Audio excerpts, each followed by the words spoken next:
नमस्कार शेतकरी मित्रांनो, मी आपला ॲग्रिका सोमकर बुमकर. बऱ्याचशा शेतकरी मित्रांचे या ठिकाणी फोन येऊ लागलेले आहेत का डाळिंबाच्या प्लॉटवरती फळं आहेत, त्या फळावरती त्या ठिकाणी डाग येऊ लागलेले आहेत. ते डाग काळ्या पद्धतीचे डाग आहेत आणि खोलगट आहे. तर मित्रांनो, आपला जो प्लॉट आहे डाळिंब त्याच्यावरती त्या ठिकाणी सर्कस फॉर या बुरशीचा प्रादुर्भाव झाल्यामुळं त्या ठिकाणी आपल्या फळावरती काळे डाग आलेले आहेत. त्याला आपल्या भाषेत डांबरे असं म्हणलं जातं. हा जो प्रादुर्भाव आहे, ज्यावेळेस आपल्याकडे रिमझिम पाऊस चालू होतो त्यावेळेस कमी प्रमाणात प्रकाश संश्लेषण क्रिया होते. त्याचप्रमाणे रिमझिम पाऊस सतत चालू असतो आणि अपुरा सूर्यप्रकाश असतो. त्याच्यामुळे आपलं आणि ढगाळ वातावरण असतं, त्याच्यामुळे तो आपल्या डाळिंबाच्या प्लॉटमध्ये प्रादुर्भाव होत असतो. त्यासाठी फवारणी घेणं अत्यंत गरजेचं आहे. ज्यावेळेस आपण त्याची फवारणी घेतो, फवारणी घेतल्यानंतर आज ज्यावेळेस आपण फवारणी घेऊ त्याच्यानंतर 2 ते 3 दिवसांनी त्या ठिकाणी परत त्या बुरशीचा प्रादुर्भाव त्या ठिकाणी होतो आणि ते वाढत जातं. तर आपल्या जर डाळिंबाच्या प्लॉटमध्ये असं जर प्रादुर्भाव होत असेल, त्यासाठी फवारण्या जर घेत असेल तर 2 ते 4 ते 5 दिवसाच्या अंतराने त्या ठिकाणी एकदा केमिकल, 2 वेळेस केमिकल, 1 वेळेस जैविक, 1 वेळेस भारी, 1 वेळेस साधा, अशा पद्धतीने आपण बुरशीनाशकची फवारणी घ्यायची. फवारणी आपण ज्यावेळेस घेतो त्यावेळेस घेत असताना आपल्या पाण्याचा पीएच पण अत्यंत गरजेचं आहे. पाण्याचं नदीचं किंवा ओढ्याचं पाणी न घेता त्या ठिकाणी आपण विहिरीच्या पाण्याची फवारणी घेणं अत्यंत गरजेचं आहे. ज्यावेळेस आपला डाळिंबाचा प्लॉट जे फळ आहे 50 ग्रॅमपासून ते 300, 400, 500 ग्रॅमपर्यंत आपलं ज्यावेळेस डाळिंबाच्या प्लॉटचं फळ जात असतं त्यावेळेस तो प्रादुर्भाव होत असतो.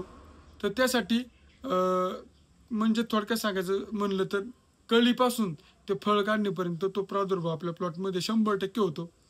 त्यासाठी आपण एक फवारणी घेणार आहोत. फवारणी घेत असताना ज्यावेळेस आपलं 50 ते 100 ग्रॅमचं फळ असेल त्यावेळेस कर्जत घ्यायचं पंपाला 1 लिटर पाण्यासाठी 2 ग्रॅम, त्याच्यासोबत कासुबी घ्यायचे 1 लिटर पाण्यासाठी 1 ml. अशा पद्धतीने फवारणी घ्यायची जेणेकरून आपला जो काळा डाग आहे त्याच्यावर चांगल्या पद्धतीने कंट्रोल मिळणार आहे. त्याच्यानंतर आपली जी दुसरी फवारणी, ती दुसरी फवारणी घेत असताना रोको घ्यायचे पंपाला 2 ग्रॅम, 1 लिटर पाण्यासाठी 2 ग्रॅम घ्यायचे. त्याच्यासोबत जे अँटीबायोटिक आहे कासुबामायसिन घ्यायचं आहे 1 लिटर पाण्यासाठी 500 ml. अशा पद्धतीने फवारणी घ्यायची. त्यानंतर मित्रांनो, आपली जी तिसरी फवारणी, ती फवारणी घेत असताना ट्रायको, सुडो आणि बॅसिलस त्याची फवारणी घ्यायची. ही जैविक पद्धतीची बुरशी आहे, जेणेकरून आपला जो डाळिंबाचा प्लॉट आहे त्याच्यावर 100% जैविक बुरशी चांगल्या पद्धतीने नियंत्रण मिळणार आहे आणि 100% आपल्याला डागावरती एक 70 ते 80% चांगल्या पद्धतीने आपल्याला कव्हरेज मिळणार आहे. त्याच्यानंतर मित्रांनो, आपली जी दुसरी फवारणी, तिसरी फवारणी, ती फवारणी घेत असताना नेटिव्ह घ्यायचं आहे 1 लिटर पाण्यासाठी अर्धा ग्रॅम, त्याच्यासोबत घ्यायचं आहे फेलोडमायसिन 1 लिटर पाण्यासाठी अर्धा ml. अशा पद्धतीने फवारणी घेतल्यानंतर एक 4 ते 5 दिवसानंतर परत आपण एक साध्या पद्धतीच्या बुरशीनाशकची फवारणी घ्यायची, जेणेकरून आपला जो डाळिंब प्लॉट आहे हा प्लॉटवरती जो डांबरे सर्कस फॉर आहे त्याच्यावर चांगल्या पद्धतीने आपल्याला कव्हरेज मिळणार आहे.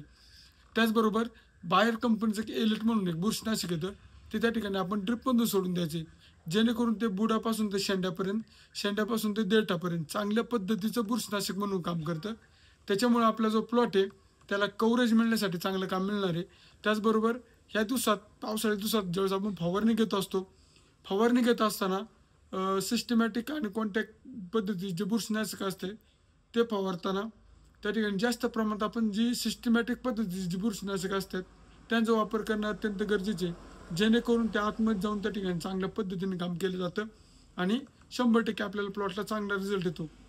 आपला जर डाळिंबाचा प्लॉट असेल तर अशा पद्धतीने जर आपण नियोजन केलं तर त्या ठिकाणी आपल्या उत्पादनातही त्या ठिकाणी 100% चांगला फायदा होणार आहे आणि काळ्या डागावरती चांगलं कव्हरेज मिळणार आहे. आपला जर डाळिंबाचा प्लॉट असेल तर कमल कृषी उत्पादन. धन्यवाद.